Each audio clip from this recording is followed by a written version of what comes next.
Hey guys, tonight we begin not with Shakespeare's kings or ancient Britain, but with something far more brutal and closer to home, the American mob in 1973.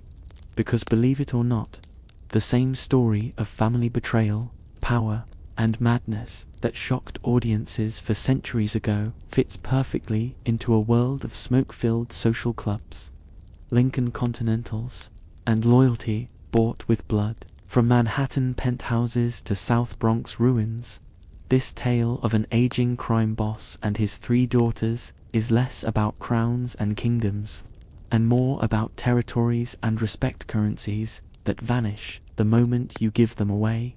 So before you get comfortable, take a moment to like the video and subscribe, but only if you genuinely enjoy what I do here. And let me know in the comments where you tuning in from and what time it is for you. It's always fascinating to see who's joining us from around the world. Now, dim the lights, maybe turn on a fan for that soft background hum, and let's ease into tonight's journey together. A journey through the cold streets of 1970s New York, where King Lear becomes Leonardo Regal, and tragedy wears a tailored suit. The year is 1973, and the streets of New York City smell like garbage strikes and broken promises. In a private dining room behind a red sauce joint on Mulberry Street, Leonardo Regal sits at the head of a long table covered in white linen. He is 78 years old, with silver hair slicked back and liver-spotted hands that once broke bones and built empires. The chandelier above casts yellow light across his weathered face, creating shadows in the deep lines around his eyes. He wears a charcoal suit tailored on Savile Row, a gold pinky ring that catches the light, and the weight of 3 decades running the most powerful crime family in the Northeast. Around the table sit the captains, the earners, the men who have bled for him. They smoke Marlboros and drink espresso from tiny cups, their polyester suits stretched across thick shoulders. The air is heavy with cigar smoke and Old Spice cologne. Outside, a Cadillac Eldorado idles at the curb, its chrome bumper reflecting neon signs from the bodega across the street. This is a world of vinyl booth seats and rotary phones, of briefcases full of cash and loyalty bought with blood. Leonardo clears his throat, and the room falls silent.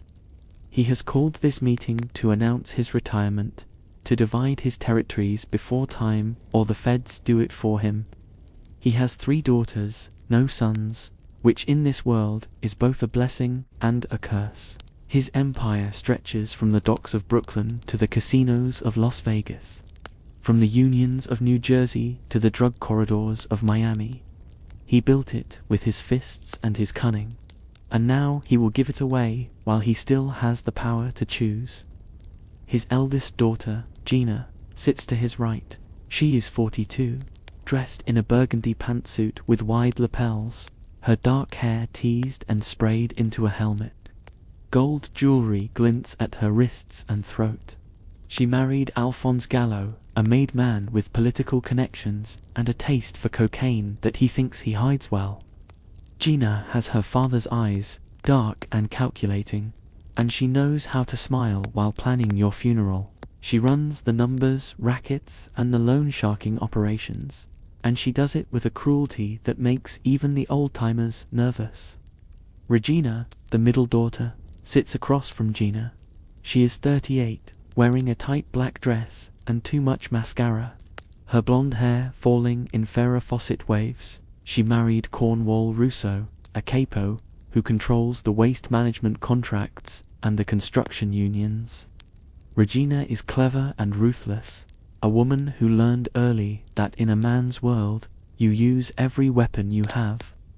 She keeps books that the accountants admire and enemies that the gravediggers profit from.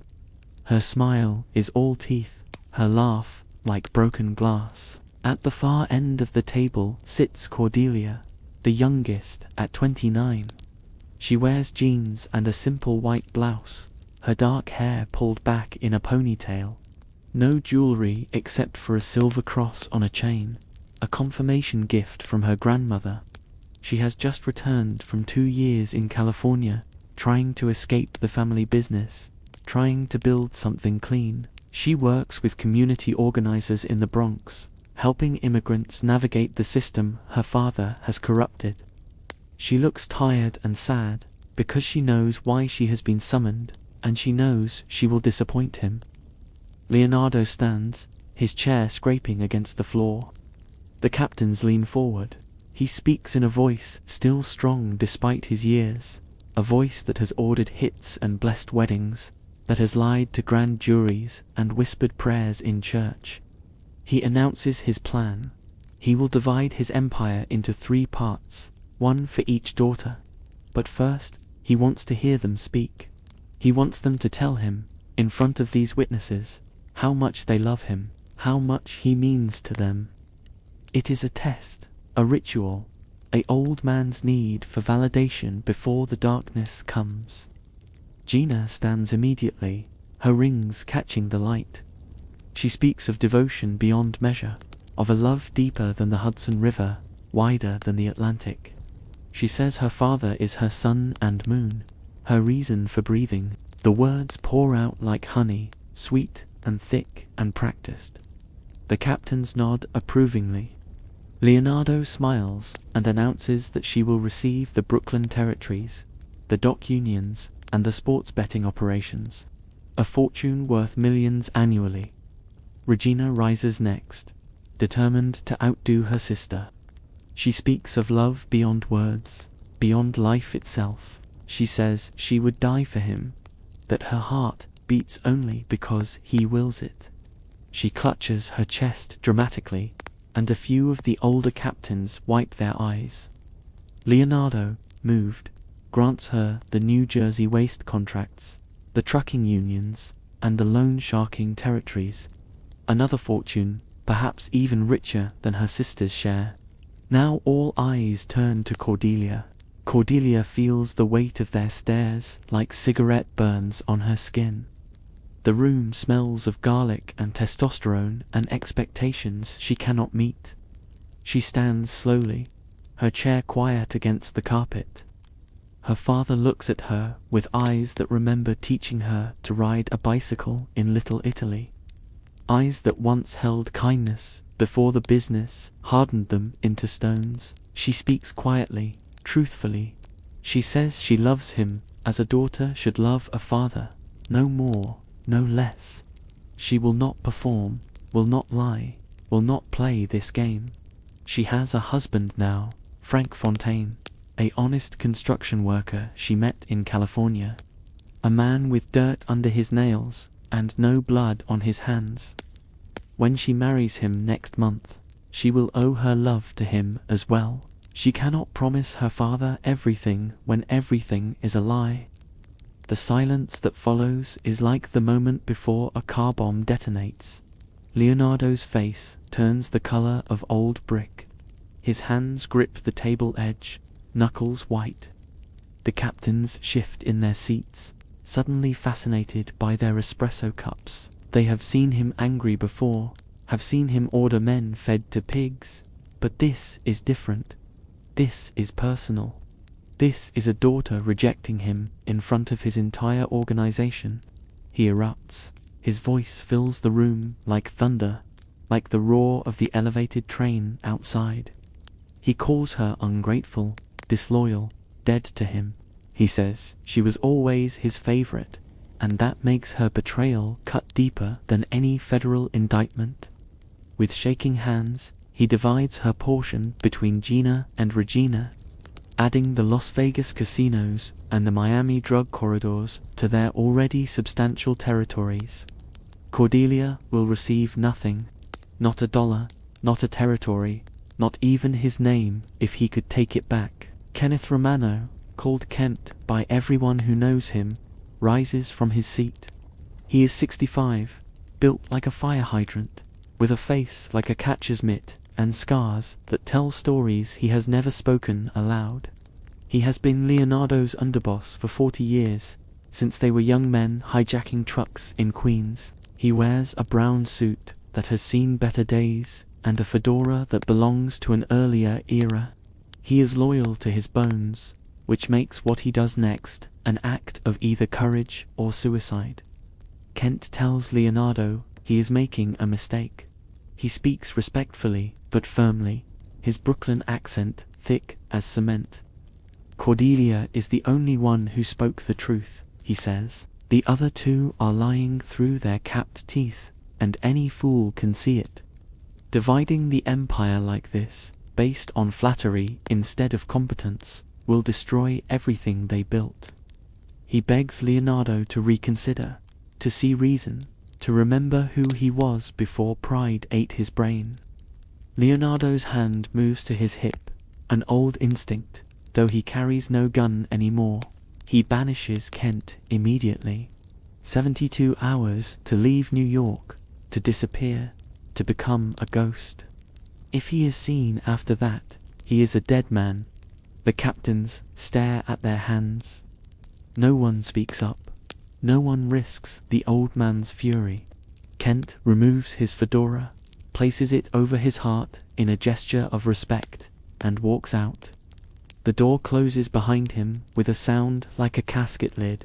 The meeting continues, but the air has changed, has soured like milk left in the sun. Leonardo announces that Gina will marry her territories to Alphonse's political connections, that Regina will expand into Cornwall's construction empire.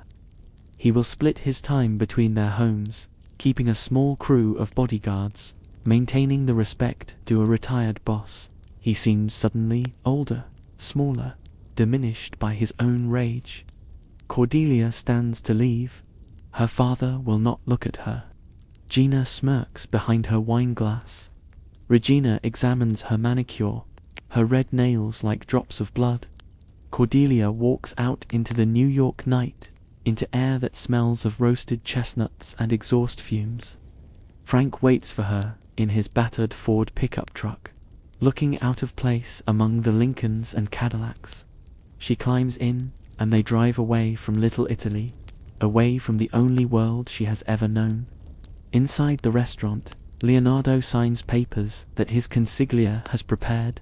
The empire is divided. The signatures are witnessed. In the eyes of the organization, it is done. The captains shake hands with Gina and Regina, pledging their loyalty, calculating their angles. Business as usual. But Kent's empty chair seems to take up more space than it should, and Cordelia's silence echoes louder than her sister's proclamations ever could. Across town, in a cramped apartment above a barbershop in Queens, Gloucester Gioni sits in a vinyl recliner watching the Knicks game on a Zenith television set. He is 62, with grey hair and a paunch that speaks of too many cannolis and not enough movement. He has been Leonardo's most trusted captain for 25 years, running the gambling operations with precision and loyalty. He has 2 sons, and they are currently destroying each other in the kitchen. Edgar Gioni, the legitimate son, is 31 years old, with his father's honest face and his mother's gentle eyes.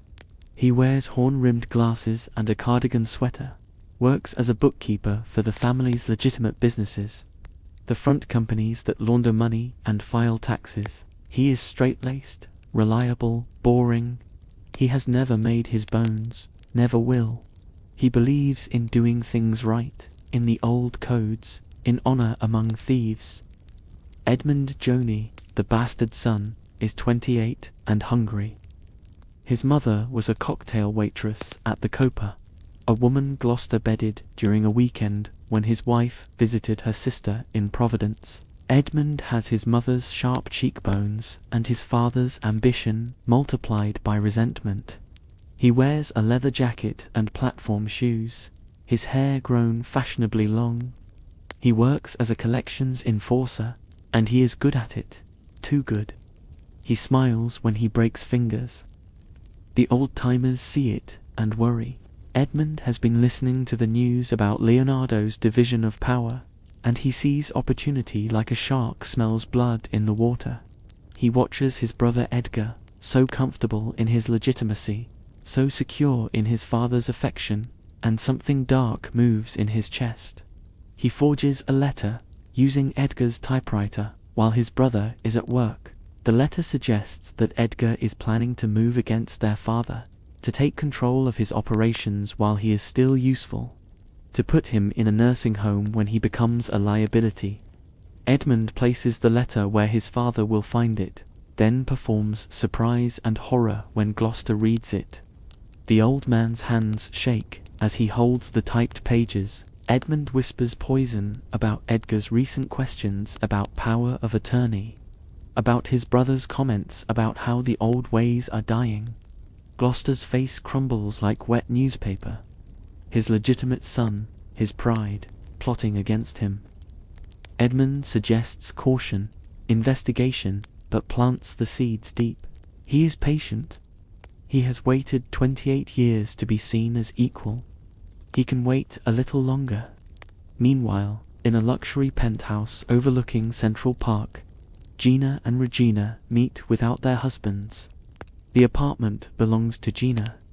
All white carpet and chrome furniture and abstract art that cost more than most people earn in a year. They drink champagne from Baccarat Crystal and smoke Virginia Slims, celebrating their good fortune. Floor-to-ceiling windows show the city spread out below them like a kingdom they now rule. Regina sprawls on a white leather sofa, her shoes kicked off, her stockinged feet on the cushions.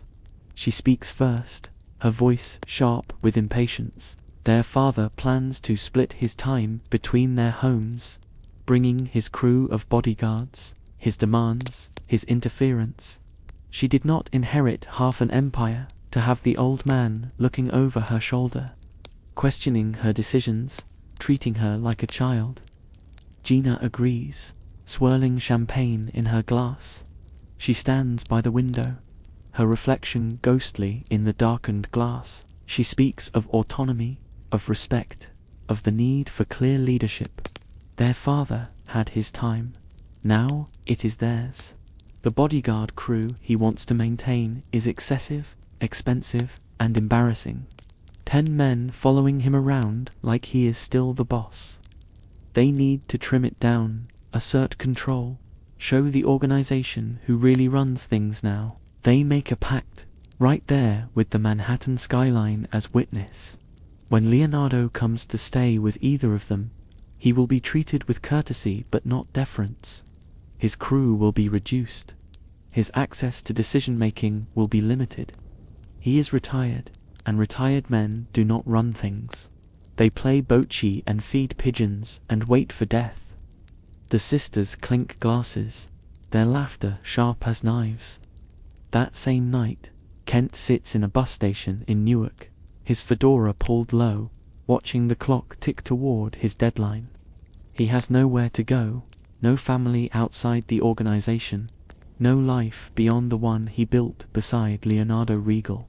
He thinks about California, about Florida, about disappearing into America's vast anonymous sprawl. But the thought lasts only moments. He has known Leonardo since they were kids, stealing apples from fruit carts. He cannot abandon him now, even if Leonardo abandoned him first. Kent buys a razor from a vending machine in the men's room. In the flickering, fluorescent light, he shaves his distinctive mustache, the one he has worn for 40 years. He buys reading glasses from a pharmacy, a cheap polyester suit from a Goodwill store, a hat he would never normally wear. He transforms himself into someone forgettable, someone invisible. He will return to Leonardo in disguise, will find a way back into his service, will protect him from the storm that Kent can see gathering like dark clouds over the Atlantic. The act ends with 4 trajectories set in motion. Cordelia driving west with Frank toward an uncertain future, Edmund poisoning his father's mind against Edgar, Gina and Regina sharpening their knives behind smiles, and Kent becoming a ghost to serve the man who exiled him.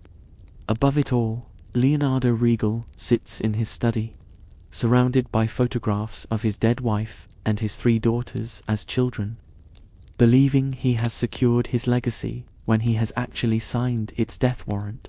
Leonardo Regal moves into Gina's mansion in Great Neck, Long Island, on a Tuesday morning in late October. The house is a monument to new money, all white columns and marble fountains, with a circular driveway where a Rolls-Royce sits like a beached yacht. The lawn is maintained by a crew of silent Guatemalans, the hedges trimmed into unnatural shapes. It looks nothing like the brick row house in Brooklyn where Leonardo raised his daughters, where the neighborhood smelled of baking bread and everyone knew everyone's business. He arrives with his crew of 10 men, bodyguards and drivers who have been with him for decades. They wear dark suits and carry themselves with the bearing of soldiers, which most of them once were. Vietnam, Korea, World War II. They drive 3 black Lincolns that park in formation, their chrome gleaming in the autumn sun. These men are his family now, more than blood. They have killed for him, have taken bullets meant for him, have kept their mouths shut through federal investigations and state prosecutions. Gina greets him at the door, wearing a Diane von Furstenberg wrap dress and a smile that does not reach her eyes. She kisses his cheeks, calls him daddy, leads him inside where the air conditioning runs to cold and everything smells of chemical air freshener. Her husband Alphonse lurks in the background, his nose red from his morning cocaine, his handshake limp and moist. The house is full of servants, Filipino women in grey uniforms who move silently through rooms full of furniture still wrapped in protective plastic. Gina shows Leonardo to his quarters, a guest suite on the 2nd floor with a view of the neighbor's tennis court. The room is decorated in shades of beige, impersonal as a hotel. His photographs, his personal items, look out of place here, like artifacts from a museum. She tells him to make himself comfortable, then mentions casually that 10 bodyguards is excessive. The neighborhood has a private security company. There are gates, cameras, patrol cars. Perhaps 5 men would be sufficient. Perhaps 3. Leonardo's jaw tightens, but he says nothing. He is tired from the move, from the weight of retirement, from the strange sensation of being a guest in his daughter's home. He dismisses half his crew that evening, watching their faces fall, shaking their hands, slipping them envelopes thick with cash. They leave in 2 of the Lincolns, heading back to Brooklyn, and the circular driveway suddenly looks empty. Among the remaining crew is a new man, hired just yesterday through one of the capos. He calls himself Carlo, says he is from Philadelphia, came up through the Longshoremen's Union. He is in his 60s, wearing a cheap suit and reading glasses, his face unfamiliar but his bearing solid.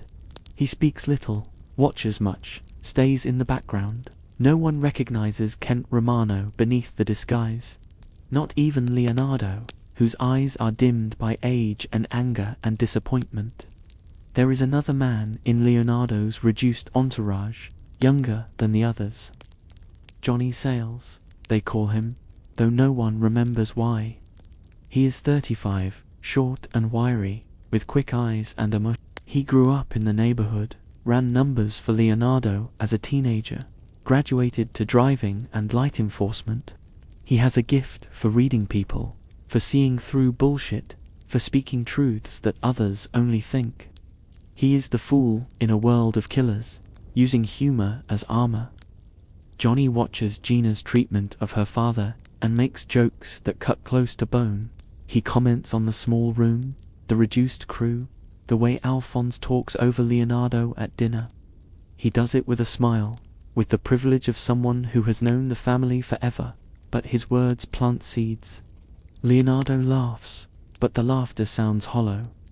Within a week, the disrespect escalates. Gina's servants are instructed to prepare meals at times that do not accommodate Leonardo's schedule.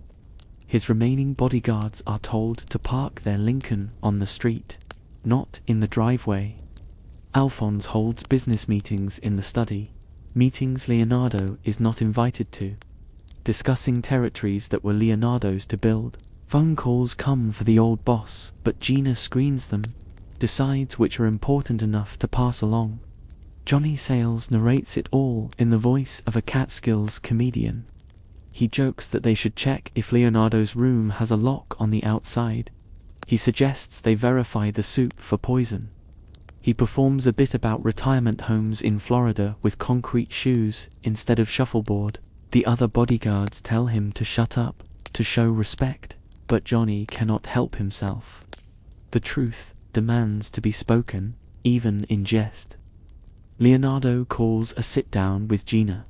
It happens in the living room, on furniture too expensive to be comfortable. With Alphonse present, though, Leonardo did not invite him. The old man speaks carefully, diplomatically, about feeling unwelcome, about the need for basic respect. Gina listens with the expression of a teacher enduring a slow student. When he finishes, she speaks in a tone one uses with children.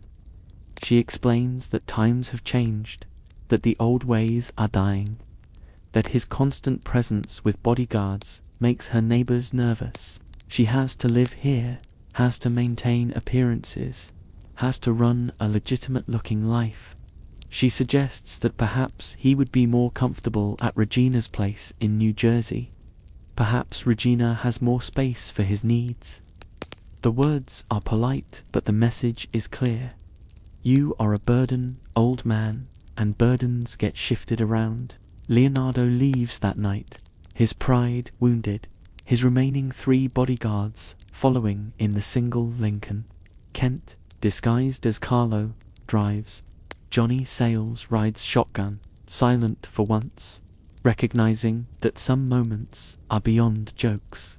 They head west through the darkness, across the Verrazano Bridge toward New Jersey, where Regina waits with her own brand of cruelty.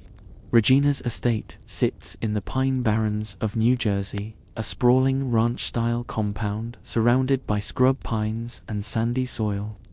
It is the kind of place where bodies are buried and never found, where the nearest neighbor is 2 miles away and minds their own business. Her husband Cornwall runs his waste management empire from here, with trucks coming and going at all hours, carrying garbage and other things that need to disappear. Regina greets Leonardo with more warmth than Gina showed, but it is the warmth of a snake sunning itself on a rock. She has already spoken to her sister, has already coordinated their approach. She kisses her father's cheek and smells of Chanel No. 5 and calculation. Cornwall shakes Leonardo's hand with a grip designed to prove something, his Rutgers class ring digging into the old man's fingers. The accommodations here are worse than at Gina's mansion. Leonardo is given a room in a separate wing, far from the main house, near the quarters where Cornwall's truck drivers sleep between shifts. The room smells of mildew and pine cleaner.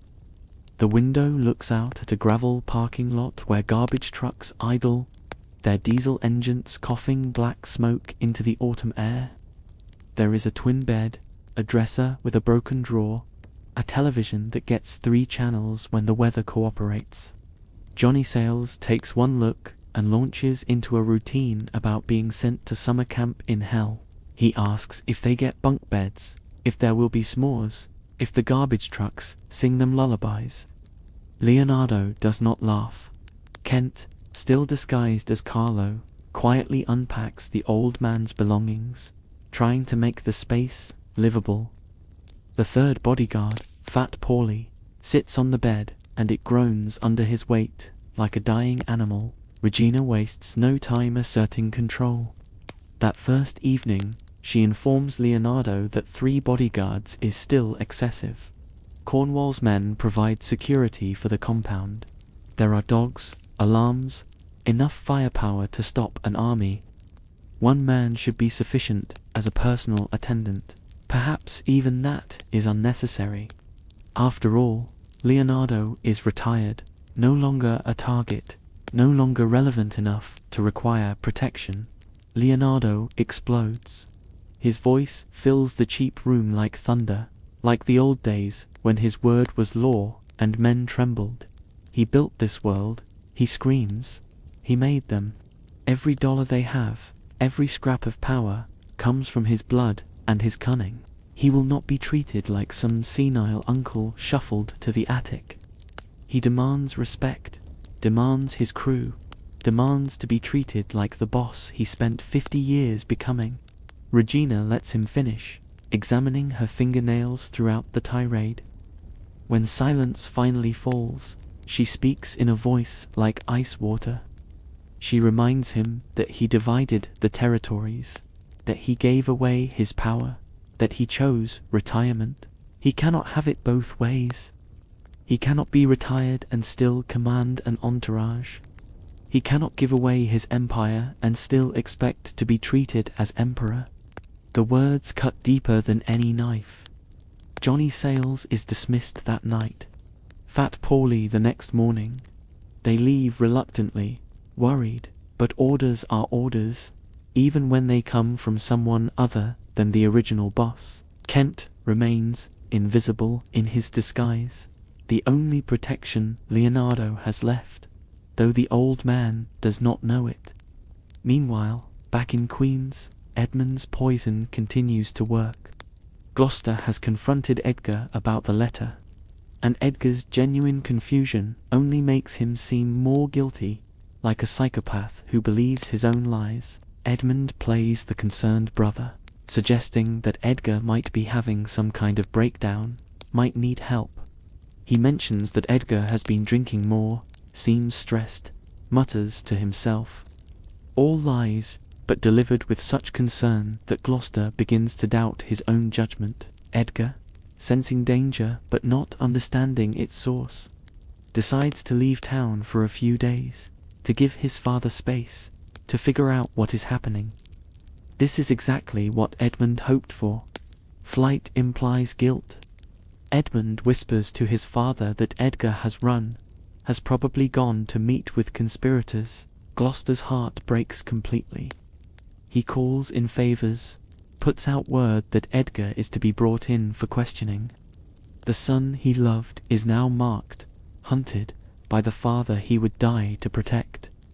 Edmund consolidates his position.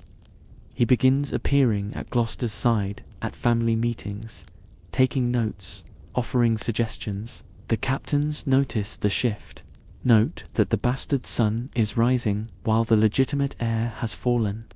Some approve, seeing ambition as a virtue in this world. Others worry, sensing something unnatural in a son destroying his brother, but they stay silent. Silence is survival. Cornwall takes notice of Edmund. He likes what he sees, a young man willing to do what is necessary, unconstrained by sentiment or outdated codes. He begins using Edmund for special tasks, collections that require creativity, negotiations that require intimidation. Edmund performs brilliantly, his cruelty dressed up as efficiency. Regina watches too, her eyes lingering on Edmund's lean frame, his hungry smile. Cornwall does not notice his wife's interest, too busy expanding his empire with Edmund's help. Leonardo, isolated in his mildewed room, begins to understand his mistake. He gave away everything for words, for performance, for a daughter's refusal to lie being treated as betrayal. Cordelia was right. Cordelia was always right. Kent was right.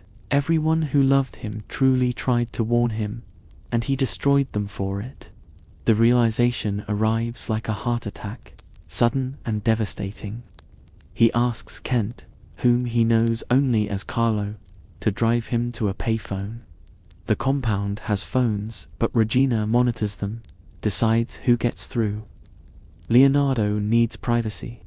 In a 7-Eleven parking lot, under fluorescent lights that flicker and buzz, he feeds quarters into a payphone and dials Cordelia's number in California. The phone rings and rings. No answer. She is either out or has seen his name on the caller ID and chosen not to pick up. He cannot blame her. He hangs up, retrieves his quarters, tries again. Still nothing. The night is cold for October, and Leonardo shivers in his expensive suit. Edgar, Joni, goes underground, literally. He hides in the basement of a social club in Red Hook, Brooklyn, a place his father's men rarely visit because it belongs to a different crew. The basement smells of standing water and rat poison, with exposed pipes, dripping condensation, and a single bulb hanging from a wire. He has no idea why his father turned against him, what he supposedly did, only that men he has known his whole life now look at him like he is rabid. He cannot stay here long. Word travels fast in this world, faster than police reports or newspaper stories. The network of bartenders and bookies and connected guys will flush him out within days. He needs to disappear completely to become someone else. In that damp basement, Edgar makes a decision that will save his life and destroy his identity. He shaves his head with a disposable razor and cold water, watching his hair fall in clumps onto the concrete floor. He rubs dirt into his face, his clothes, tears, his nice slacks at the knees. He practices a limp, a twitch, a vacant stare. He becomes poor Tom, a homeless veteran, a casualty of Vietnam or drugs or America's indifference. The city is full of men like this, invisible, ignored, shuffling through streets while people look away. It is the perfect disguise because no one wants to see it. Edgar emerges from the social club basement transformed, shambling, muttering to himself about napalm and helicopters. He joins the legion of forgotten men who sleep on subway grates and dig through dumpsters, who are so far outside the world of organized crime that they might as well be ghosts. His father's men will never find him because they will never really look at him. Back in New Jersey, Regina decides her father has stayed long enough. 2 weeks is her limit for charity. She approaches Leonardo in his room while he sits on the twin bed, staring at a television showing game shows with the sound off. She speaks with the patience of someone who has already made their decision and is merely informing the other party. She says that Gina has more space, better accommodations, that perhaps he should return to Long Island. Leonardo reminds her that Gina sent him here, that he was unwelcome there. Regina shrugs, suggesting he try harder to be agreeable, to make less demands, to understand that everyone is adjusting to the new arrangement. She mentions that Cornwall needs the room for business associates, that the compound is becoming too busy for a retired gentleman who requires quiet. Leonardo recognizes what is happening. He is being passed between his daughters like a counterfeit bill no one wants to hold.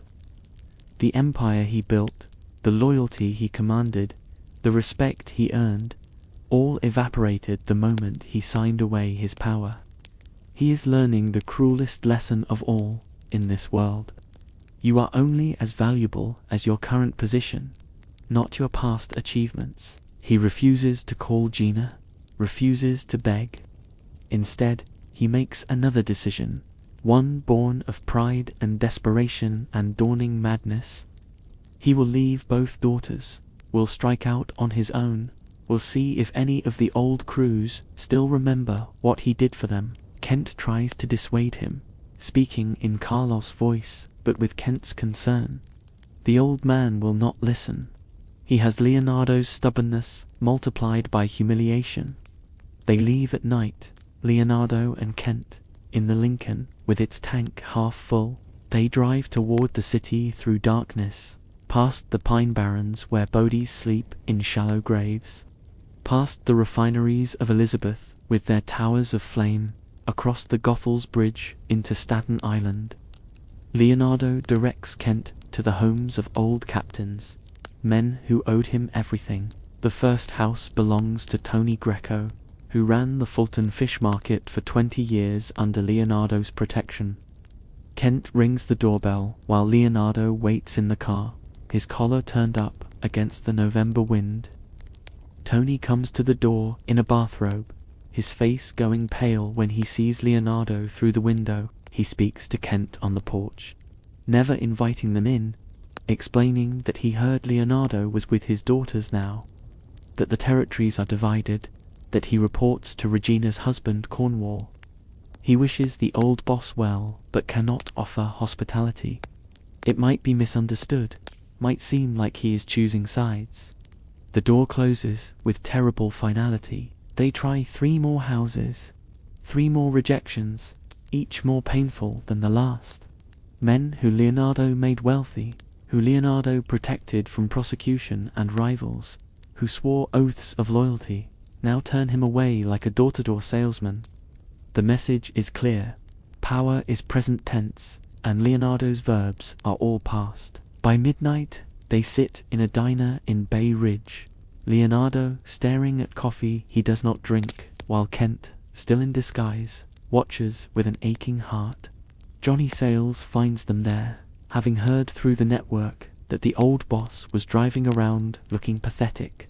Johnny slides into the booth uninvited, orders pie, and begins a monologue about King Solomon and the wisdom of dividing babies, about Roman emperors and ungrateful children, about every myth and movie where giving up power ended badly. Leonardo barely hears him. Something is breaking inside the old man, something fundamental. The world he understood, the rules he lived by, the loyalty he believed was sacred, all revealed as illusion. He built his empire on fear and respect, but fear fades when you cannot enforce it, and respect evaporates when you have nothing left to give. The diner fluorescents buzz overhead. A drunk couple argues in a corner booth. The jukebox plays Midnight Train to Georgia, while Gladys Knight's voice promises escape to a simpler time. Outside, New York City sprawls in all directions, indifferent to one old man's realization that he has nothing left. No home, no family, no power, no identity. He gave it all away for words, and now words are all he has left, and they taste like ashes. November brings early winter to New York City. The temperature drops below freezing, and a storm moves in from the Atlantic, sleet mixed with rain that cuts like razors. The streets turn slick and treacherous, the gutters clogged with trash and leaves, and the detritus of 8 million lives. Steam rises from subway grates in ghostly columns. The city has never looked more beautiful or more cruel. Leonardo refuses to return to either daughter. His pride, the last thing he owns, will not allow it. Kent drives him to a hotel in Times Square, the kind of place that rents rooms by the hour, where the lobby smells of disinfectant, failing to mask older, worse smells. The clerk behind bulletproof glass takes cash and asks no questions, slides a key across the scarred counter. Room 214. The elevator is broken, has been for months. They climb stairs covered in cigarette burns and mysterious stains. The hallway on the second floor is painted a color that might once have been yellow, now closer to the shade of old bruises. Music pounds through thin walls, someone's stereo playing Superstition by Stevie Wonder loud enough to rattle doorframes. A woman in a miniskirt and platform boots stands in a doorway, smoking, watching them pass with eyes that have seen everything and been surprised by nothing. The room is barely larger than the twin bed it contains. A radiator clanks and hisses, alternating between Arctic cold and hellish heat with no middle ground. The window looks out at a brick wall 3 feet away, an air shaft where pigeons roost and garbage accumulates. There is a sink with rust stains, a mirror with cracks spreading from one corner like a spider web. The bathroom is down the hall, shared with 20 other rooms. Kent wants to take Leonardo somewhere better, anywhere better, but the old man's cash is running low. He gave away his fortune with his territories. His daughters control his bank accounts now, or have convinced the banks they do. The envelope of emergency money he kept in his study at Gina's house disappeared, probably into Alphonse's nose. Leonardo Regal, who once counted his wealth in millions, now has maybe $300 in crumpled bills stuffed in his coat pocket. Johnny Sayles shows up an hour later, wet from the freezing rain, carrying a bag of Chinese takeout that is already cold. He takes one look at the room and launches into material about roach motels and fleabag joints, but his heart is not in it. Even Johnny's humor has limits, and watching his boss reduced to this goes beyond what jokes can fix. They eat mushu pork with plastic forks, sitting on a bed that sags in the middle, while the radiator clanks its irregular rhythm. Leonardo barely eats. He stares at the cracked mirror and does not recognize the man looking back. When did he become this? An old man with liver spots and trembling hands, with daughters who despise him and associates who pretend not to know him. He built an empire from nothing, from the hunger of immigrant parents and the ruthlessness of Depression-era streets.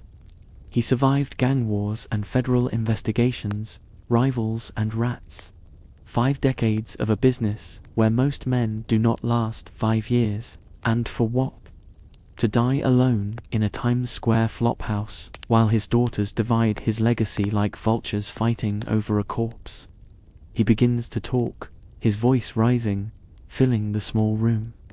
He talks about betrayal, about ingratitude, about daughters who are vipers in human skin. His words tumble over each other, coherent one moment and rambling the next. He curses Gina and Regina, calling down every plague and punishment he can imagine.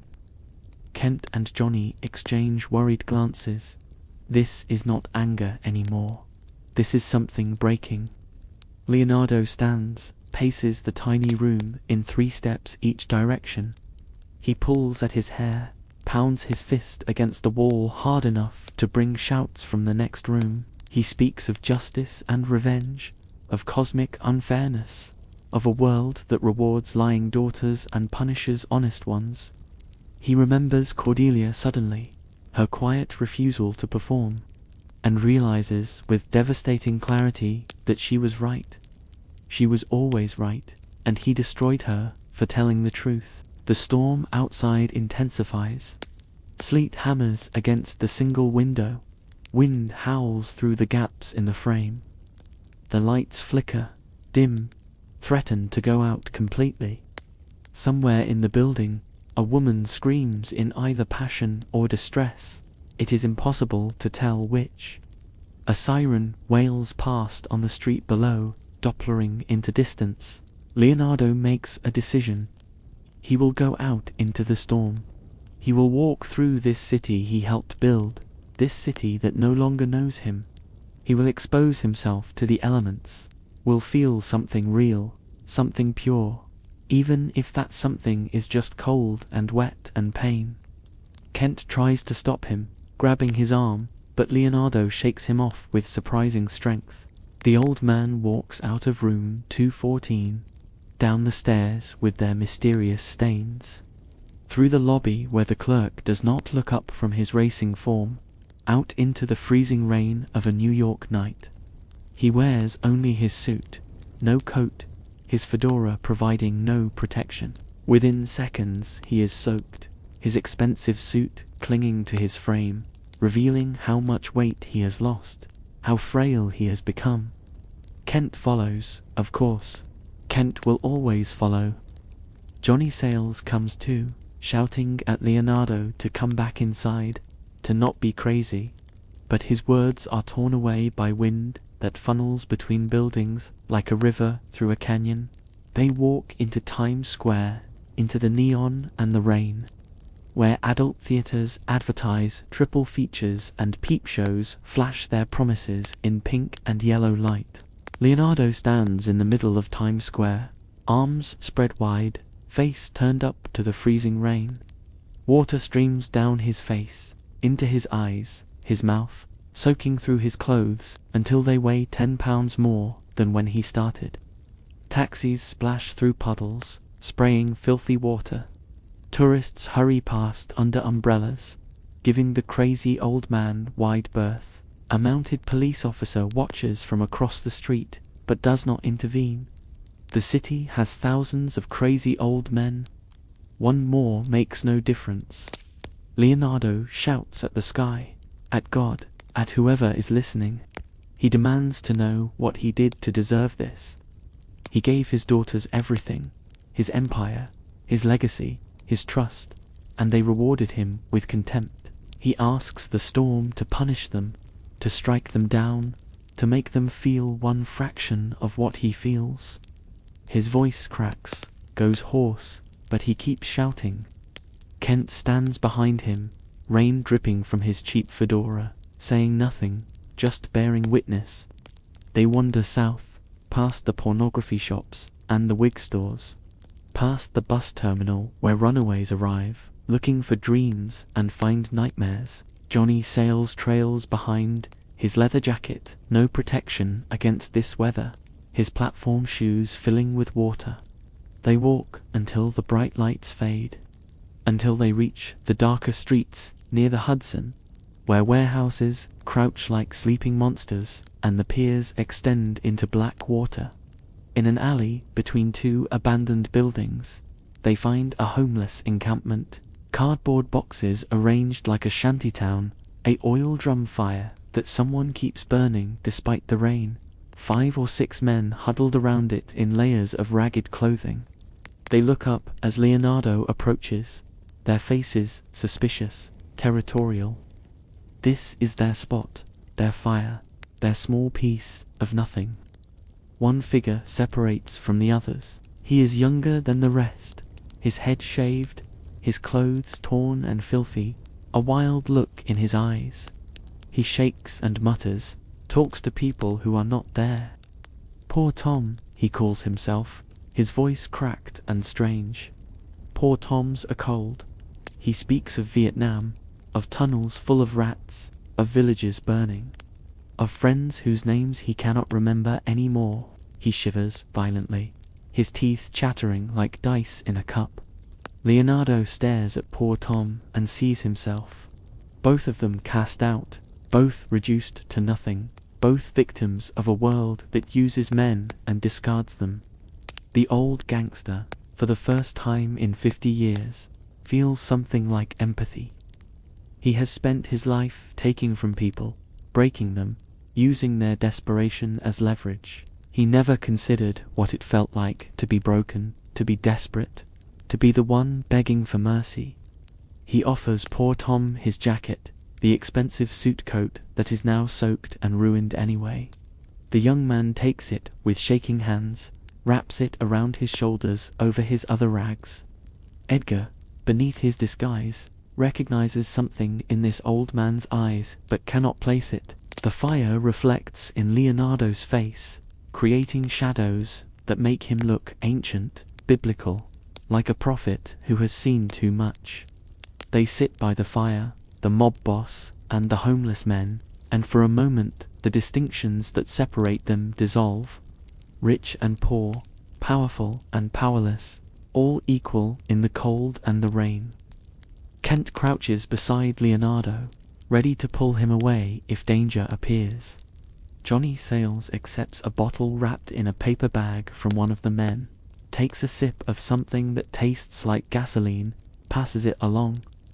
Poor Tom rambles about poor Tom's life before the war, before the madness.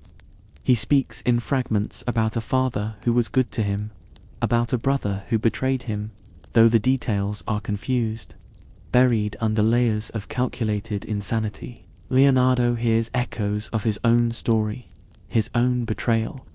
He reaches out, puts a hand on poor Tom's shoulder, and says, "I understand, son, I understand." Meanwhile, across the river in New Jersey, Regina and Cornwall host Edmund for dinner.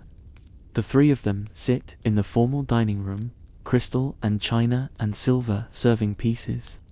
While Filipino servants bring course after course, Cornwall drinks scotch that costs more than the servants make in a month. Regina wears a black dress, cut low, her foot sliding up Edmund's leg under the table while her husband discusses business. Cornwall has plans, ambitious plans. With Leonardo out of the way, wandering the streets like a lunatic, the old power structure is collapsing. Territories can be redistributed, partnerships renegotiated. He speaks of expansion, of moving into Philadelphia, of taking over what Gloucester controls. Edmund listens, nods, offers suggestions. He mentions that his father has become unstable, paranoid, that perhaps someone younger should take over the gambling operations. Regina watches Edmund with undisguised hunger. Her husband is useful but boring, all business and no passion. Edmund is different, all sharp edges and appetite, dangerous in ways that excite her. She refills his wine glass, her hand lingering on his, her meaning clear. Cornwall, deep in his Scotch and his schemes, notices nothing. They discuss what to do about Leonardo. He is an embarrassment, a liability, wandering around telling anyone who will listen that his daughters betrayed him. True or not, it makes them look bad, makes them seem disloyal, which in their world is worse than being criminal. Cornwall suggests that perhaps the old man should be hospitalized, committed, declared incompetent, for his own good, of course, for everyone's good. Regina agrees, her voice smooth as silk. She will coordinate with Gina, will have their father picked up, placed somewhere secure where he cannot cause trouble or damage their reputations further. There are facilities that specialize in this, private institutions that ask few questions when enough money is involved. Edmund volunteers to help, to use his connections to make it happen quietly, efficiently. The three of them raise their glasses, toasting to new opportunities, to the future, to the removal of obstacles both sentimental and structural. Outside, the storm continues, but inside Regina's house it is warm and dry and full of conspiracies. By 3 in the morning, Leonardo's mind begins to fracture like ice under pressure. Kent finally convinces him to leave the homeless encampment, to find shelter before hypothermia sets in. They stumble through rain-slicked streets until Johnny Sayles remembers a place. An old social club in the Bowery that might still have a back room, might still honor old debts. The club is closed, locked, dark. Johnny pounds on the door until a light appears upstairs, until an old man in an undershirt peers down from a window. Recognition flashes across his face when he sees who stands in the rain. He comes down, unlocks the door with arthritic fingers, ushers them inside without a word. Some debts are too old to forget, even when it is dangerous to remember. The back room smells of cigars and old beer, with a card table and folding chairs and a space heater that glows orange. Kent strips Leonardo's wet clothes off, wraps him in blankets, tries to warm his ice-cold hands. The old man's lips have gone blue, his teeth chatter uncontrollably, but his eyes burn with a fever that is not physical. He talks to people who are not there, argues with ghosts, curses daughters who cannot hear him. He weeps suddenly, violently, tears streaming down his weathered face.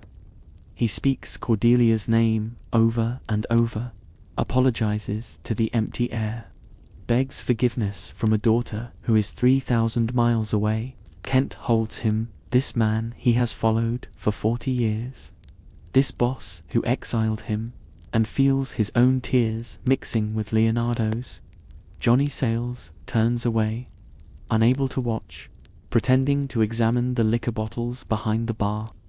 Morning comes grey and cold. The storm has passed, but left the city battered, streets flooded, power lines down in some neighborhoods. Leonardo sleeps, finally, fitfully, muttering in his dreams. Kent makes phone calls from the club's payphone, calling in favors, trying to find safe harbor for a boss who no longer has an empire. One call reaches California. Cordelia answers on the third ring, her voice thick with sleep, then sharp with alarm when Kent identifies himself. He tells her everything, the division of territories, the betrayal by her sisters, her father's decline into madness and homelessness. He does not plead, does not beg, just lays out the facts, like evidence in a trial. Cordelia's voice cracks. She asks where he is, asks if her father is safe, asks questions Kent cannot answer with certainty. She tells him she is coming. She and Frank will drive straight through, will be there in 3 days. She asks Kent to protect Leonardo until she arrives, to keep him alive, to not let her sisters find him. Kent promises, and unlike so many promises in this world, he means it. Across town in Great Neck, Gina receives a phone call from Regina. They speak in code, carefully, aware that phones might be tapped, that the FBI is always listening. They discuss their problem, their mutual concern, the situation that needs resolution. They agree to hire professionals, men who specialize in retrieval, in making problems disappear, not to kill Leonardo, not yet, but to locate him and transport him to a private facility upstate. A place with bars on the windows and doctors who sign whatever papers they are paid to sign. Edmund delivers a message to Cornwall that afternoon. He has located Gloucester's son Edgar, the fugitive, hiding among the homeless near the piers. It is not true, but Edmund has paid a small-time hood to swear he saw Edgar there, to provide testimony if needed. Cornwall is pleased, asks Edmund to assemble a crew to bring Edgar in for questioning. Edmund smiles his sharp smile and agrees. But Edmund has other plans. He goes to Gloucester's house in Queens, finds his father sitting in the vinyl recliner, aged 10 years in 2 weeks, staring at a television showing nothing but static. Edmund speaks of Edgar with manufactured sorrow, says he has proof now of his brother's treachery. Documents showing Edgar planned to kill Gloucester and blame it on natural causes. Gloucester's heart, already broken, shatters completely. He made Edgar, raised him, loved him, and this is the repayment.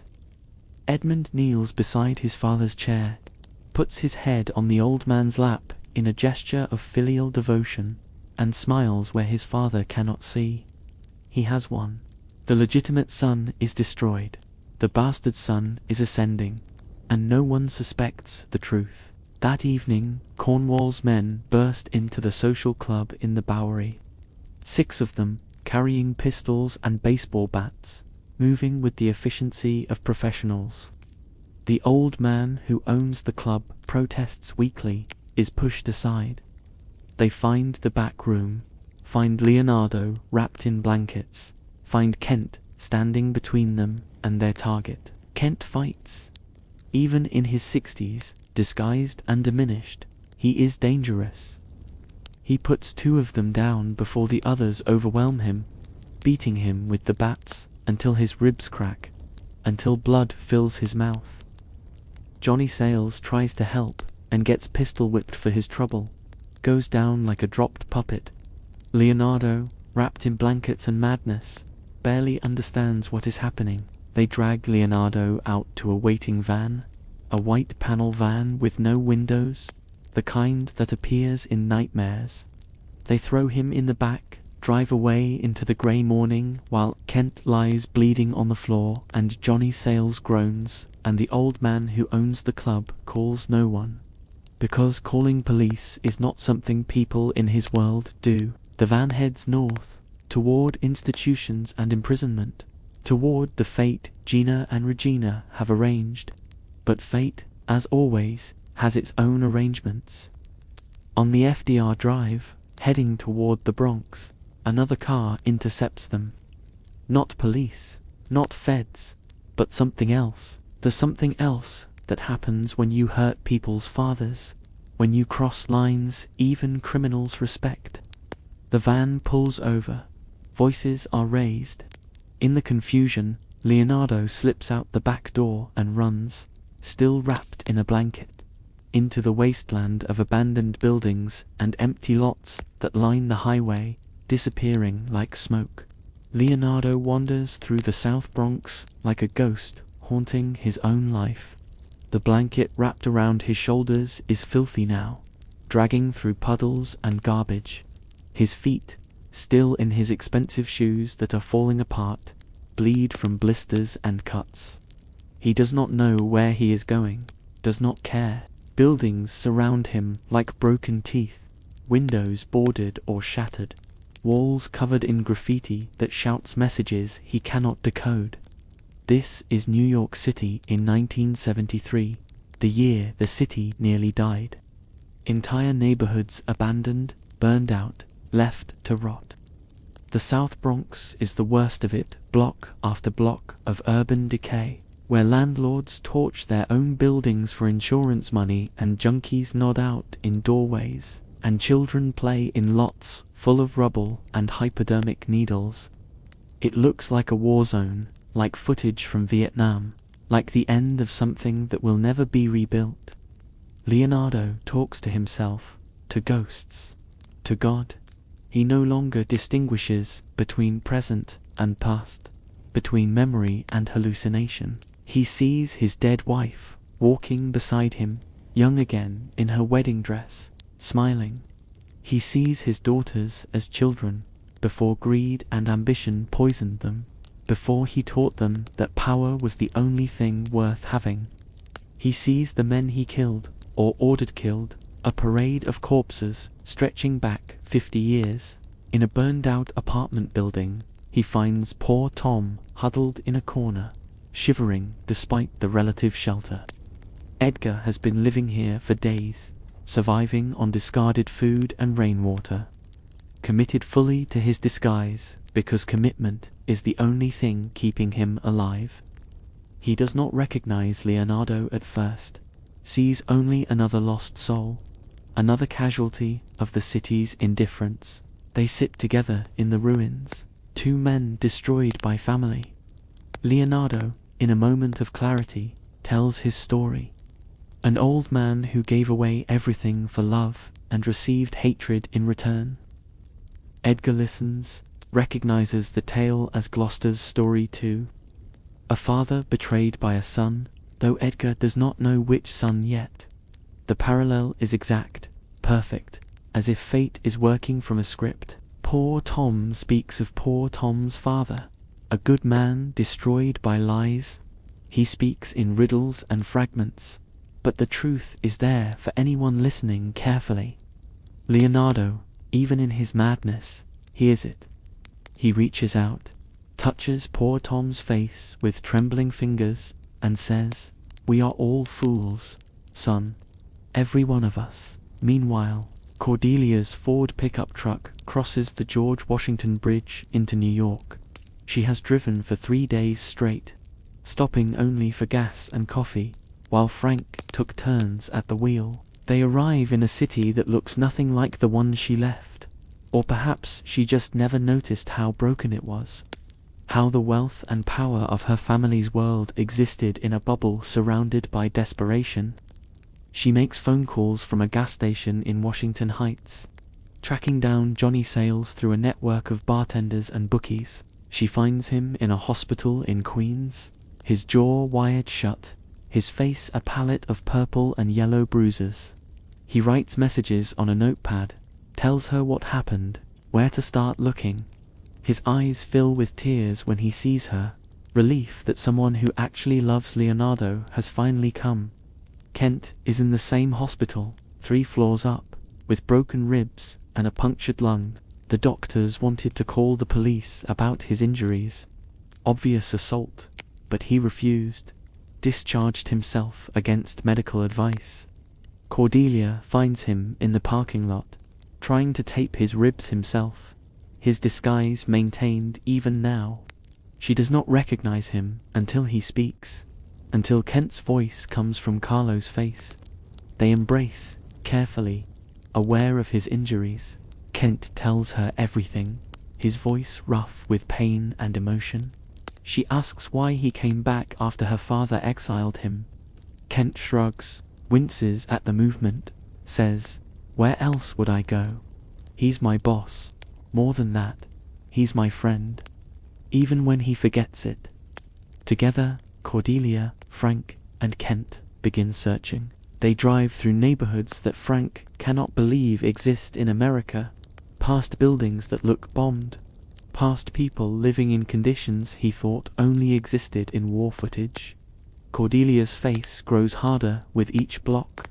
She left this world, tried to escape it, built a life in California that was clean and honest and far away. But blood calls to blood, and her father's blood is in these streets somewhere. They find clues. A homeless man who saw an old Italian guy talking to himself near Hunt's Point. A bodega owner who gave a confused elderly man a cup of coffee and directions nowhere. A transit cop who moved Leonardo off a subway grate, told him to keep moving.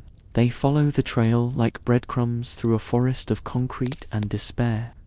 In New Jersey, Gloucester receives a summons from Cornwall.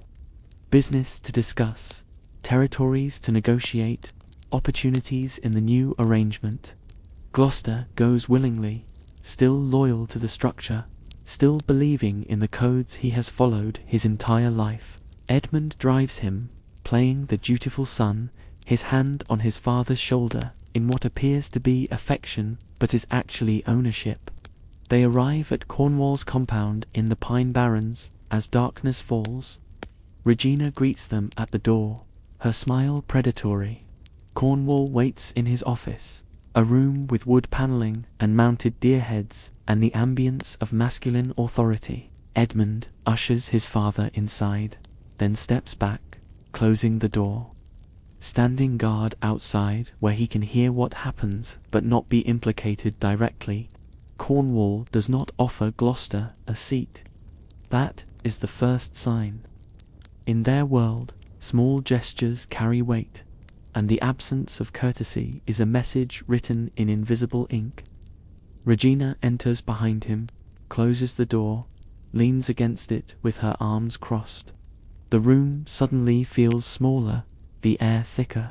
Cornwall speaks casually, pouring himself scotch, not offering any to his guest. He mentions that Leonardo was found, was being transported to a facility, but escaped. He asks if Gloucester has heard from the old boss, if perhaps Leonardo reached out to old friends, sought shelter with long-time associates. The question seems innocent, but carries implications like a gun carried under a coat. Gloucester answers truthfully. He has not heard from Leonardo, would not harbour him if he did. The territories are divided now, the structure reorganized. He serves Regina and Cornwall, reports to them, owes them loyalty. His words are correct, proper. But Cornwall hears something underneath them. Some reservation, some hint that Gloucester's loyalty to the old boss might run deeper than his new obligations. Regina circles behind Gloucester, her heels clicking on the hardwood floor. She asks about Edgar, about the fugitive son, about rumors that Gloucester has been protecting him, hiding him, maybe even planning something with him. Gloucester's confusion is genuine, which makes it look rehearsed, like a performance. He insists Edgar betrayed him, that he wants nothing to do with his traitorous son. Cornwall sets his glass down hard enough to make Gloucester flinch. He says they have evidence, testimony, proof that Gloucester helped Leonardo escape, that Edgar is involved, that father and son are conspiring against the new order. It is all lies, but delivered with such conviction that even Gloucester begins to doubt his own memory. They tie Gloucester to a chair. It happens quickly. Cornwall's men appearing from a side door as if they were waiting for a signal. Rope around his wrists, his ankles, binding him to a heavy oak chair that does not move no matter how he struggles. Gloucester's voice rises, demanding to know what this is about, invoking his years of service, his loyalty, his rights under the organization's codes. Cornwall removes his suit jacket, rolls up his sleeves like a man preparing for physical labor. Regina watches, excited in a way that her husband mistakes for approval of his authority. She likes the violence for itself, for the rush it provides, for the power it demonstrates. Edmund stands outside the door, listening, his face expressionless. They start with questions. then move to persuasion. Cornwall's fists are heavy, practiced, landing on Gloucester's ribs, his stomach, his face. Regina participates, her rings leaving cuts that bleed down Gloucester's cheeks. They demand to know where Leonardo is hiding, who is helping him, what the plan is. Gloucester, bleeding and confused, can only repeat that he does not know, has not spoken to Leonardo, has nothing to do with any conspiracy. Cornwall decides Gloucester is lying, or decides that truth does not matter as much as making an example. He takes a letter opener from his desk, a decorative thing with a brass handle shaped like an eagle. Regina hands him a cigar, Cuban, expensive, lights it for him. She knows what is coming, has perhaps suggested it. What happens next is medieval, is Old Testament, is a violation of every code their world supposedly operates under. Cornwall puts out the cigar in Gloucester's left eye, pressing until the eyeball ruptures, until Gloucester's screams fill the room and echo through the compound. The smell is horrible, burning meat and worse. Regina does not look away. She watches with clinical interest, as if observing a science experiment. One of Cornwall's men, a driver named Vincent, who has worked for the organization for 15 years, moves without thinking. He pulls Cornwall away, shouts that this has gone too far, that they are not animals. Cornwall turns on him, the letter opener still in his hand, and there is a brief struggle. Vincent gets a knife in his gut for his compassion, goes down bleeding on the expensive carpet. No one else moves to help. The message is clear. Cornwall returns to Gloucester, who is sobbing, begging, his face a mask of blood. Cornwall reaches for the other eye. Regina speaks softly, encouraging, aroused by the brutality in ways her husband is too focused to notice. The second eye goes dark, the cigar doing its terrible work. Gloucester's world becomes permanent night. In his agony and blindness, Gloucester asks why. What did he do to deserve this? Regina, leaning close to his ear, whispers the truth like poison. His son Edmund provided the evidence against him, orchestrated his downfall, betrayed him for advancement. Edgar, the son he condemned, was innocent all along. Edmund, the bastard he trusted, destroyed him. The realization is worse than the physical pain. Gloucester sags in the chair, broken completely. They cut him loose, drag him outside, throw him in the back of a truck. One of the men, following orders, drives him to the edge of the Pine Barrens and dumps him like garbage, blind and bleeding, in the dirt beside a county road. Edmund, told to dispose of Vincent's body, does so efficiently, wrapping the loyal soldier in plastic and driving him to one of the usual disposal sites. He feels nothing about Vincent's death, sees it only as proof that Cornwall is willing to cross lines, to break codes, which makes him a useful ally and a dangerous one. Gloucester lies in the dirt, consciousness fading in and out. He hears traffic in the distance, trucks on the highway. He cannot see the sky, cannot see anything ever again. All he can do is remember Edmund's face, his fake concern, his manufactured devotion. He understands now, too late, that he destroyed his good son and elevated a monster. A county maintenance worker finds Gloucester at dawn, calls an ambulance, because that is what decent people do when they find a man bleeding on the roadside. The paramedics load him onto a stretcher, their faces professionally neutral despite the horror of his injuries. They have seen worse in this city, this year, this month. Violence is the common language of 1973. At the hospital, Gloucester refuses to give his real name, refuses to explain what happened. The doctors treat what they can, bandage his ruined eyes, give him antibiotics and pain medication that barely touches the agony. A police detective comes, asks questions, writes nothing down when Gloucester says he fell, an accident. Please leave him alone. The detective knows a mob thing when he sees one, knows better than to push.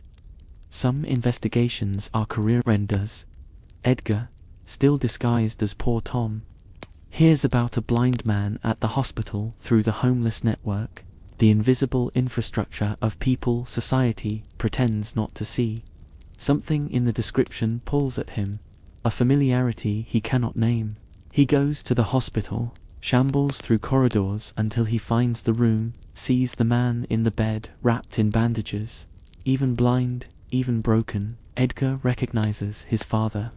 The recognition nearly breaks his disguise, nearly brings Edgar back to the surface. But he maintains poor Tom's voice, poor Tom's mannerisms, offers to help the blind man go wherever he wants. Gloucester accepts, has nowhere else to go, no one else to turn to.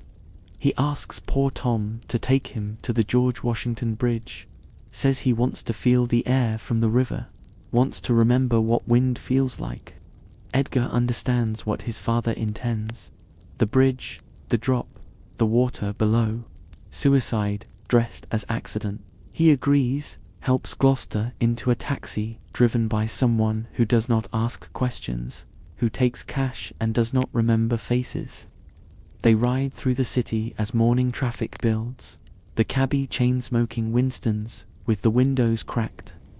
At the bridge, Edgar walks his father to a spot near the pedestrian walkway, a place with a view of the Hudson River stretching south toward the harbor, except they are not on the bridge, not really. Edgar has brought him to a park overlooking the river, flat ground, safe. But he describes it as if they stand at the edge of the world, hundreds of feet above water and rock. Gloucester believes him. Why would poor Tom, this random stranger, lie? He stands where Edgar positions him, feeling wind that Edgar says comes from dizzying heights. He speaks his final words, apologies to Edgar, curses for Edmund, regrets for a life built on violence and ended in betrayal. Then he steps forward, expecting to fall, expecting impact and water and death. He falls 3 feet onto grass. The surprise and confusion knock him unconscious. Edgar, dropping his disguise momentarily, cradles his father's head, weeps over the ruin of the man who raised him. When Gloucester wakes, Edgar tells him in poor Tom's voice that he fell from the bridge and survived, that God or fate or something has given him another chance. Gloucester, blind and broken, chooses to believe in miracles because believing in nothing at all is worse.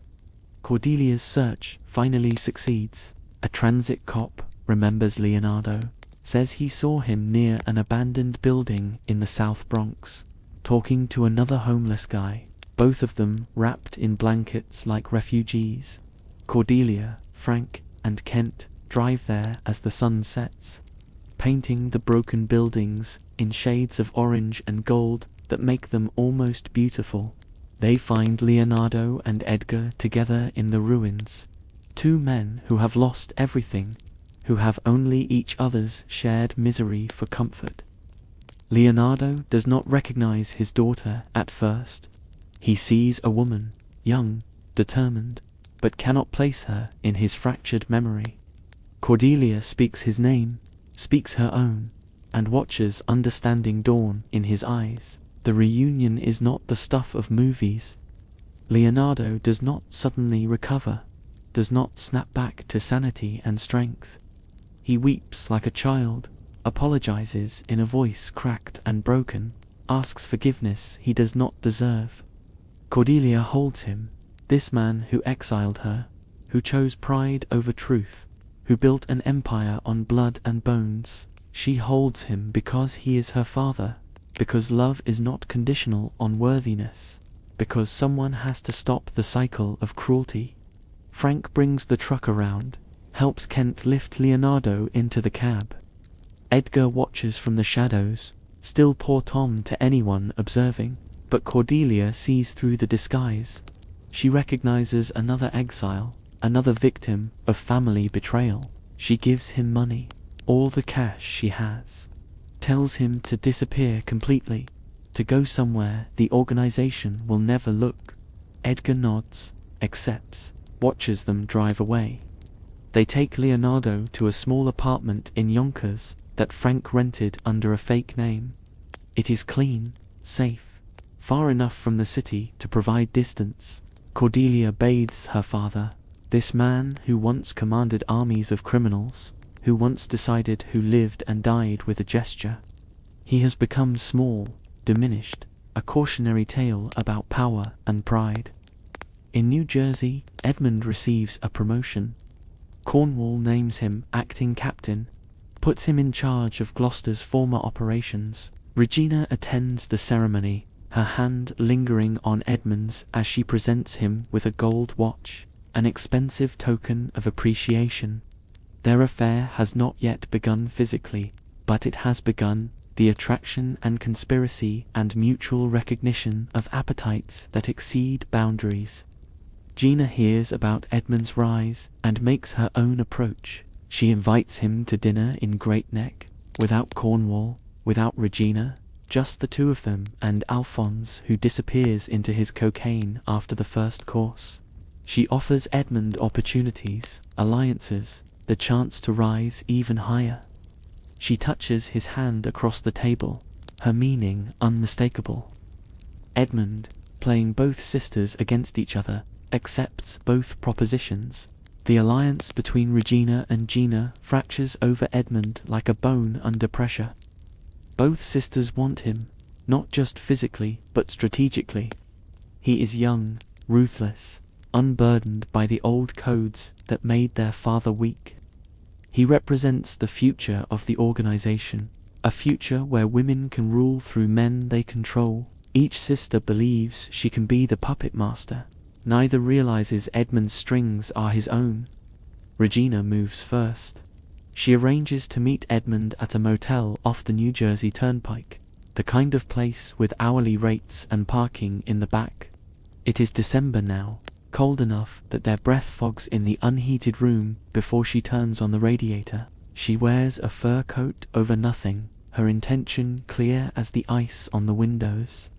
They consummate their conspiracy on sheets that smell of bleach and previous occupants, their coupling more about power than pleasure. Afterward, she tells him of her plans. Cornwall is useful but limited, too brutal, too obvious, attracting attention from law enforcement and rival families. An accident could be arranged, something that looks like business as usual. Edmund would take over Cornwall's operations. She would control the territories. Together, they would eclipse Gina's portion of the empire. Edmund listens, agrees, kisses her throat while planning her eventual disposal. Gina is not idle. She invites Edmund to a restaurant in Manhattan, an Italian place in the village, where the owner owes her father favors that transfer to her. They sit in a private room, red leather booths and candles in wine bottles, Sinatra on the stereo, singing about doing things his way. Alphonse is not invited, is barely mentioned, a husband who exists only on paper and in photographs. Gina's proposition is more subtle than her sister's. She speaks of territories in Brooklyn that could be his, of connections to politicians and judges that she controls, of an empire that could stretch from Boston to Baltimore. She touches his face with manicured nails, traces his jaw, asks what he wants most in the world. Edmund, who wants everything, tells her he wants her. They seal their arrangement in the back of her Rolls-Royce, her driver circling Central Park for an hour while the windows fog with condensation. Edmund now plays both ends against the middle, sleeping with both sisters, making promises he has no intention of keeping, orchestrating a collision he will step aside from at the last moment. He is 28 years old and believes himself untouchable, smarter than everyone, destined for greatness. He has never learned that the mob has long memories and that betraying one person is forgivable, but betraying everyone is suicide. Kent, still recovering from his injuries, begins making phone calls to the old crews, the ones who remember Leonardo in his prime, who owe debts, that transcend the current power structure. He speaks carefully, aware that phones are likely tapped by the FBI or rival families or both. He uses code, references to old jobs, old favors, old bonds. Slowly, quietly, he assembles a small army of men who believe in something more than profit. In Yonkers, Leonardo recovers incrementally, like a man emerging from deep water. The madness recedes in moments, returns in waves, leaves him exhausted and confused. Cordelia feeds him soup, reads him newspapers, reminds him who he is when he forgets. Frank, uncomfortable with this world of violence and vendetta, builds bookshelves and fixes the apartment's broken fixtures, channeling his anxiety into carpentry. Leonardo, in a moment of clarity, tells Cordelia they should leave. Drive to California, to Mexico, to anywhere this life cannot follow. Start over with new names and clean hands. But even as he says it, he knows it is impossible. He built this world, is built by this world, cannot exist outside it any more than a fish can breathe air. And Cordelia, despite her years in California, despite her attempts at escape, has her father's blood, her father's pride, her father's inability to let insults stand unanswered. She makes her own phone calls. To lawyers, to accountants, to people who keep records that the organization would prefer destroyed. She builds a case, not for court, but for the commission, the ruling body that settles disputes between families. She will prove that Gina and Regina violated every code, that they abused their father, that they broke the sacred obligation of family. In a world without laws, there are still rules, and Cordelia intends to use them. Cornwall discovers Regina's affair through the oldest method. Someone tells him, one of his drivers, loyal to Cornwall in ways Edmund never will be, sees Regina's car at the motel, recognizes Edmund's Pontiac Firebird parked beside it. The driver debates, saying nothing. Survival sometimes requires selective blindness, but Vincent's death haunts him, the memory of a good man killed for doing the right thing. He tells Cornwall everything. Cornwall's rage is volcanic. He built his empire on ruthlessness, on being willing to do what others hesitated over. And now his wife makes him a fool, a cuckold, a man diminished. He drinks a bottle of scotch in an hour, loads a revolver with shaking hands, calls Edmund to the compound for a meeting that Edmund is smart enough to recognize as a trap. Edmund does not go. Instead, he calls Regina, warns her that Cornwall knows that action must be taken immediately. Regina, pragmatic and cold, makes a decision. She calls her husband, says she is coming home, asks him to wait for her. They will discuss everything. She drives to the compound with two of Edmund's men hidden in her trunk. Professionals who understand that some conversations are solved with bullets. Cornwall waits in his office, the revolver on his desk, the scotch burning in his belly. The mounted deerheads watch with glass eyes as Regina enters, her fur coat dusted with snow from the first storm of winter. She speaks softly, apologetically, moves closer than she should if she feared his anger. Cornwall's hand moves toward the gun, but Regina is faster, always faster. The knife comes from her purse, a stiletto with a pearl handle, her grandmother's Italian steel that slides between ribs like butter. Cornwall looks surprised more than hurt, his hand touching the wound, the blood spreading across his white shirt in a bloom of red. He tries to speak, but only manages a wet cough. Regina steps back, her face expressionless, watching her husband die the way she might watch a pot boil. The two men emerge from where they hid in the hallway. Edmund's men, witnesses to ensure the narrative is controlled. One of them fires Cornwall's own revolver into the ceiling, creating evidence of struggle, of self-defense, of justifiable homicide in a world where nothing is ever justified. They arrange the scene carefully. Cornwall's gun in his hand, powder residue on his fingers, Regina's coat torn, her makeup smeared, bruises applied with professional precision. The story writes itself. Cornwall discovered the affair, went crazy, attacked his wife, she defended herself. In their world, it is almost believable. Violence is common currency, and dead men tell no tales. Gina learns of Cornwall's death within hours. The network of gossip and intelligence moves faster than official channels. She calls Regina, offers condolences that ring hollow, asks questions that probe for weakness. Both sisters know they are circling each other now, that Edmund has become the prize in a contest that can only end with one winner.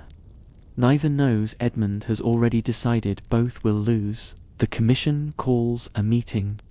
5 families, 5 bosses, gathering in a private room behind a funeral home in Bensonhurst. The room smells of flowers and formaldehyde, of death dressed up as respectability.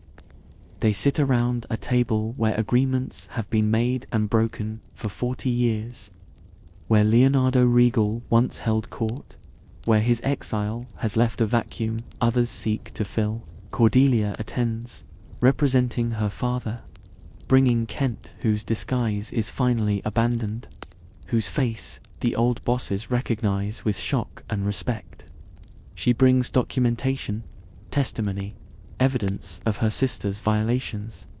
She speaks in a voice that carries her father's authority without his cruelty, demanding justice, demanding restoration of Leonardo's position, or, at minimum, his dignity. The bosses listen, their faces carved from granite, revealing nothing. They have heard of Leonardo's madness, his wandering, his reduction to nothing. Some pity him, most despise weakness in any form. But Cordelia's case is solid, her presentation professional, her evidence damning. Gina and Regina broke codes, violated traditions, treated their father like garbage when he should have been honored as a founder. Gina and Regina attend separately, each bringing lawyers and accountants, each presenting their version. Gina argues that Leonardo gave away his power willingly, that he became unstable, that she and Regina saved the organization from his erratic leadership. Regina, widow fresh, dressed in black, claims she tried to help her father but he refused assistance, chose homelessness over accepting the natural transition of power. Edmund sits in the back, watching, calculating. He has written a letter, sealed, to be opened if he dies. It names names, details, crimes, provides evidence that would bring down 3 of the 5 families represented. It is his insurance policy, his guarantee that no matter who wins, he survives. He believes this makes him safe. He does not understand that safety is an illusion in a world built on betrayal. The commission reaches no decision that night. They table the matter, request more information, stall because consensus is impossible and choosing sides is dangerous. But they agree on one thing. Edmund has risen too fast, has created too much chaos, has become a problem that transcends family boundaries. A young man sleeping with 2 sisters, orchestrating murders, destabilizing territories. The old bosses remember when such ambition was punished, when lines existed that even criminals would not cross. Edgar finds Gloucester in a church in Harlem, kneeling in a pew despite his blindness, despite having no reason to believe in divine mercy.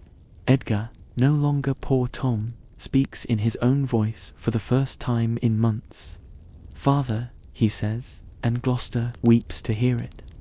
They embrace in the empty church while afternoon light streams through stained glass, painting them in colors of red and blue and gold. Edgar tells his father everything. Edmund's betrayal, the forged letter, the orchestrated downfall. Gloucester listens and feels something harder than grief settle in his chest. Rage, perhaps, or the cold certainty that some debts must be paid in blood. He is blind, broken, but not dead. Not yet. He asks Edgar to take him to Leonardo, to Cordelia, to whatever alliance is forming against the forces that destroyed them both. That night, in the Yankers' apartment, Leonardo sits at a kitchen table with Kent, Edgar, Gloucester, Cordelia, and Frank, 6 people who have lost everything, who have been betrayed by family and organization, who have nothing left but each other and the desire for something resembling justice. They plan not a war but a reckoning, a settling of accounts that will either restore what was taken or destroy what remains. Leonardo, clearer now than he has been in weeks, speaks of his mistakes. He gave power to the wrong daughters, exiled those who loved him truly, confused flattery with loyalty. But he also speaks of what comes next, of using the Commission's rules against those who broke them, of forcing the old bosses to choose between chaos and order. It is a gamble, a long shot, but gambling is what built his empire in the first place. Edmund makes his move before dawn. He has tired of playing both sisters, of managing alliances that serve only to delay his ascension. He decides to eliminate all obstacles simultaneously, to emerge from the chaos as the only viable leader.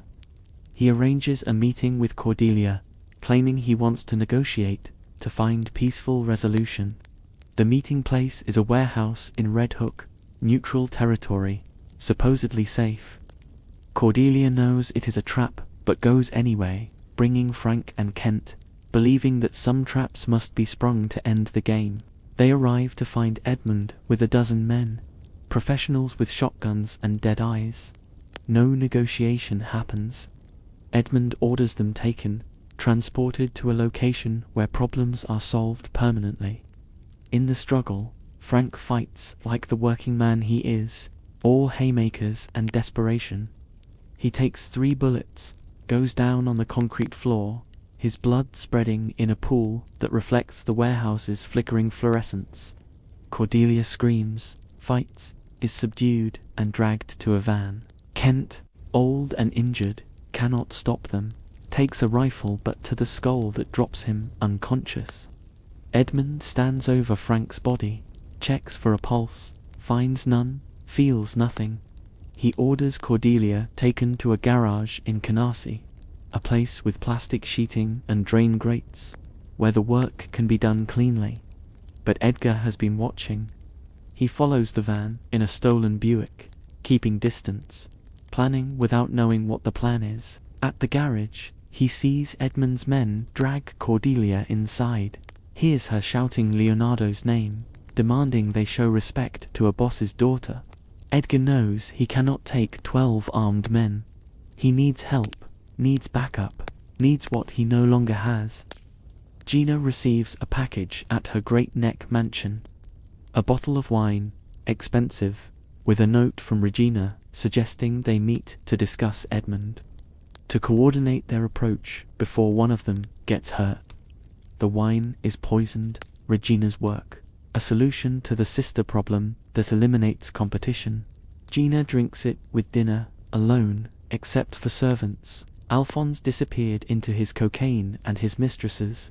She makes it to the bathroom before the convulsions start, before her body rejects everything including life itself. The servants find her on the marble floor, eyes wide, mouth foaming. The ambulance is called but arrives too late. Regina learns of her sister's death and knows immediately what it means. Edmund has turned on her, or Gina struck first, or the Commission has decided both sisters are liabilities. She goes to the garage in Canarsie with her own crew, arriving as Edmund's men are preparing Cordelia for disposal. The 2 factions face each other across the garage, guns drawn. Mexican standoff in a place that smells of motor oil and old blood. Regina demands to know if Edmund ordered the hit on Gina. Edmund, reading the situation, realizes Regina poisoned her own sister and is looking for someone to blame. He tries to talk his way out, to redirect, to survive as he always has, but Regina sees through him finally. sees the ambition and the emptiness, sees that he used her as he used everyone. She gives the order. Her men fire. Edmund's men fire back. The gunfight is brief and catastrophic. Bullets punch through metal and flesh, ricochet off concrete, shattered the garage's windows into glittering rain. Edmund takes 3 rounds, goes down hard, his blood mixing with oil on the garage floor. Regina takes one to the chest, another to the throat, drops beside the man she thought she could control. Their men, professional to the end, kill each other with efficiency until only to remain, both wounded, both fleeing into the Brooklyn morning. Edgar arrives as the shooting stops. He finds Cordelia tied to a chair, unharmed physically but shattered by Frank's death, by the endless violence, by the realization that her father's world destroys everything it touches. Edgar cuts her free, carries her out of the garage, past the bodies of her sisters, past Edmund dying slowly in a spreading pool of red. Edmund lives long enough to tell Edgar the truth, to admit the forged letter, the manipulation, the betrayal.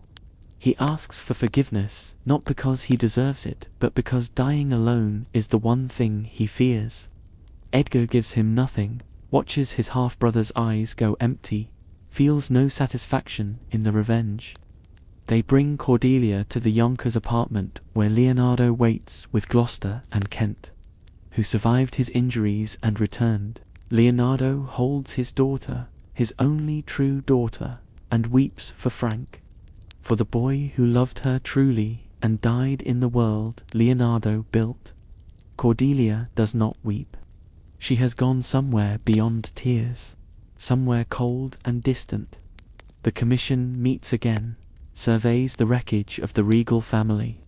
3 daughters dead, territories in chaos, bodies piling up faster than they can be, disappeared.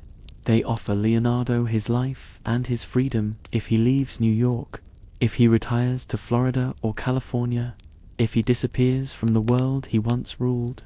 They will redistribute his territories, will absorb his crews, will erase his legacy as if he never existed. Leonardo accepts. What choice remains?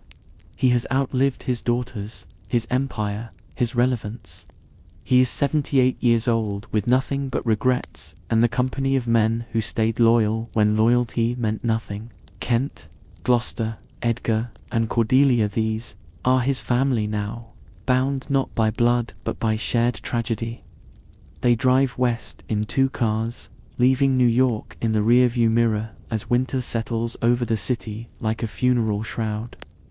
Leonardo sits in the passenger seat, staring at nothing, occasionally speaking Cordelia's name or Frank's, sometimes confusing present with past. Cordelia drives, her face carved from stone, her grief postponed until safety allows it. They stop in a diner in Pennsylvania, somewhere anonymous, where truckers drink coffee and no one asks questions. Leonardo orders pie he does not eat, coffee that goes cold. He speaks suddenly, to no one and everyone, about the price of power, about giving away love and receiving hate, about the daughter who told the truth and the father too proud to hear it. His voice fades mid-sentence, his head tilts forward. Kent checks for a pulse, finds none. Leonardo Regal dies in a truck stop diner, with fluorescent lights humming overhead, and Merle Haggard on the jukebox, singing about Mama Tried. The empire builder, the boss of bosses, the man who commanded armies, dies with $6 in his pocket and pie he never tasted. They bury him in California, under a name that is not his own, in a cemetery where the headstones are modest and the grass grows wild. No service, no witnesses, no acknowledgement of who he was or what he built, just 6 people standing in silence, while the Pacific wind carries the smell of salt and distance. Edgar eventually tells his father the truth about Edmund, about the forgiveness he withheld, about watching his brother die. Gloucester nods, unseeing, says that some men are born broken and breaking others is all they know. He lives another year before his heart gives out, taking him in his sleep, a mercy denied to most in their world. Kent returns to New York against all advice, unable to exist anywhere else. He is found 3 months later in the East River, weighted down with chains, whether by enemies or by his own hand, no one can say for certain. Cordelia remains in California with Edgar, 2 exiles building lives from the ruins of their father's kingdoms. They do not speak of New York, of family, of the world that destroyed everyone they loved. They exist in the present tense only, aware that the past is a country they can never return to and the future is a luxury not guaranteed to anyone. The Regal Empire is absorbed, redistributed, forgotten. Within 5 years, no one remembers who built it or what it cost.